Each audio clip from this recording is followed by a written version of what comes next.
David, Eliza, and Tom arrive in Transylvania on a cold, mist-laden night. The air is damp with anticipation as their car navigates the winding roads that lead to Bran Castle. Silhouetted against the moonlit sky, the castle looms with an oppressive aura.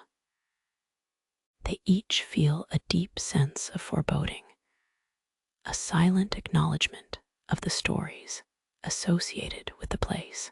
The team enters the castle, their footsteps echoing loudly in the grand entrance hall. Ornate tapestries hang alongside portraits with eyes that seem to follow them. The air is cold and still, as if the building is holding its breath. An unsettling feeling takes hold, seeping into their minds like the intrusive whisper of the ghost they seek. As they delve deeper into the castle, the team splits up to cover more ground. David takes to exploring the western wing. He finds a locked door emitting a strange, pulsing energy that tickles his skin. He lingers, entranced, ears straining, eager to catch a whispered secret. Something ancient and malevolent seems to stir behind the wood. Eliza treads cautiously through the library, its walls lined with towering shelves of dusty tomes. The scent of old paper fills the air, accompanied by a barely perceptible whisper that grows louder. As she ventures deeper into the room, she senses eyes upon her, and as books shift themselves on the shelves, the whisper transforms into taunting poetry. Meanwhile, Tom stands alone in the chapel, where disquiet reigns. Broken statues of saints surround him, their stony eyes gazing skyward. He catches a lonesome note from the organ, echoing softly despite no one being there. In isolation, fear roots itself firmly within him as shadows lengthen, dancing to the eerie tune of silence broken by grim music. Regrouping in the great hall, the team exchanges their findings. Each has encountered strange phenomena, and their cumulative tales bathe them in restless anxiety. An oppressive spirit seems to bind their narratives, each piece contributing to a dreadful whole, a portrait of the sinister entity that haunts Bran Castle. They decide to spend the night in Vlad's rumored quarters. The room is sparsely decorated, save for a large bed draped in decaying fabric. As they settle, silence drapes over them like a suffocating shroud. Thick with anticipation, David lays awake, ears straining amidst the hushed breaths, fearful of what sounds the quiet will spawn. In the dead of night, Eliza wakes to a persistent whisper by her ear. "Listen," it says, telling the tale of horrors past. She freezes, fear spasming through her body as the voice rises to a poetic crescendo, filled with darkness and despair.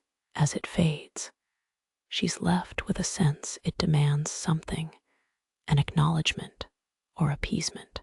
Tom and David awaken to Eliza's distressed recount of the night's events. Determined not to be driven away, they decide to courageously confront the shadow. Equipping themselves with cameras and recording devices, they form a plan to summon this elusive spirit, hoping to capture evidence of its existence.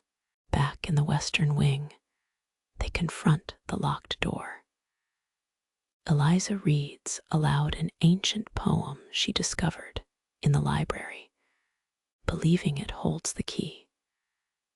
As her voice resonates against the stonework, a figure materializes, coalescing from the shadows, the outline of a man, whispering the poem's final lines, until silence consumes them once more. With the door now unlocked, the team descends into the castle's hidden dungeons. The air grows colder, more oppressive, wrapping around them like a vice. They encounter cells filled with forgotten relics of suffering, the impression of countless torments still haunting the very stones.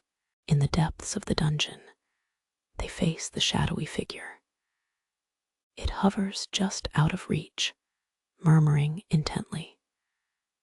Bound by spectral chains, its eyes, cold and ancient, trap theirs in a chilling stare. They realize they are witnessing an echo of something far older than the legend of Vlad the Impaler. Something tied deeply to the castle's core. Facing the spectral presence, Tom nervously attempts communication, asking its purpose. In response, the poem is recited once more, each line more haunting than the last. The words, layered in anguish and regret, narrate a binding tale of bloodshed, curses, and eternal unrest. Tom realizes they might be part of something darker. David, Eliza, and Tom huddle together, feeling the weight of revelations. Abruptly, the floor shudders beneath them, hinting at the struggle of forces beyond their comprehension. They are engulfed in visions of the castle's tumultuous past, where blood rains and screams echo in endless lament. The team exits the castle, realizing that the shadow, and perhaps the castle itself, is a ledger of its own history. As dawn breaks, peace mingles with their fear, for they've come face to face with an eternal phantom seared into the foundations of Bran Castle. They know they have captured far more than they bargained for.